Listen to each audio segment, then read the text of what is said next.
Young Baller avec la lune au-dessus de la tête de Nico, c'est le numéro 32.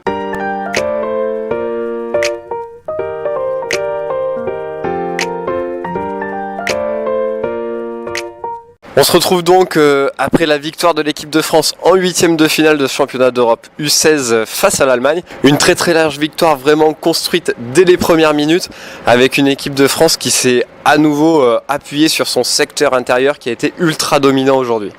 Oui, un trio d'intérieur, pour pas les nommer, Batcho, Ouedraogo, Diabaté, qui a été vraiment impressionnant, qui a impressionné tout le monde. Et puis il faut quand même en placer une pour le coach. Parce que le choix du 5 majeur avec Batcho sur le banc, avec Ouedraogo direct, ils ont clairement mis la balle où il fallait la mettre en début de match et puis après ils ont pu dérouler. Alors ils ont aussi pu dérouler, ça a laissé un peu plus de place pour Bégarin, pour les extérieurs qui ont mis leur shoot dès le premier quart-temps. Voilà. Après, comme on l'avait déjà dit au dernier match, lorsque les joueurs extérieurs mettent leur panier extérieur, cette équipe de France elle est quand même difficilement arrêtable.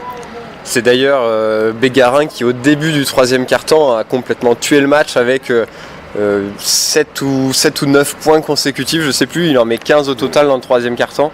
C'est vraiment lui qui a tué le game. Voilà, et notamment une interception qui finit par un dunk et là voilà, c'est un peu pour tout le monde, c'était un peu la fin du match quoi, y compris pour les Allemands, surtout pour les Allemands. Notre MVP aujourd'hui, comme lors du dernier match de poule, c'est Ivan Ouedraogo. Parce que comme on l'a déjà dit, il a été intronisé dans le 5 majeur et il a vraiment été énorme sur le début de rencontre avec un impact que ce soit en attaque ou en défense incroyable.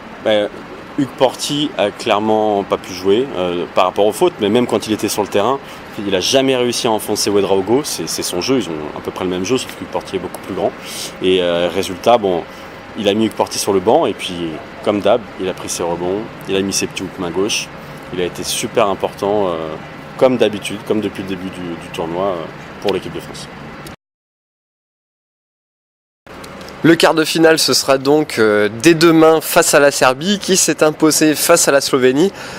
On a retenu un joueur, Mihailo Muzikic, l'intérieur de Begame Max, qui sera donc la principale attraction de cette équipe face à notre secteur le plus fort.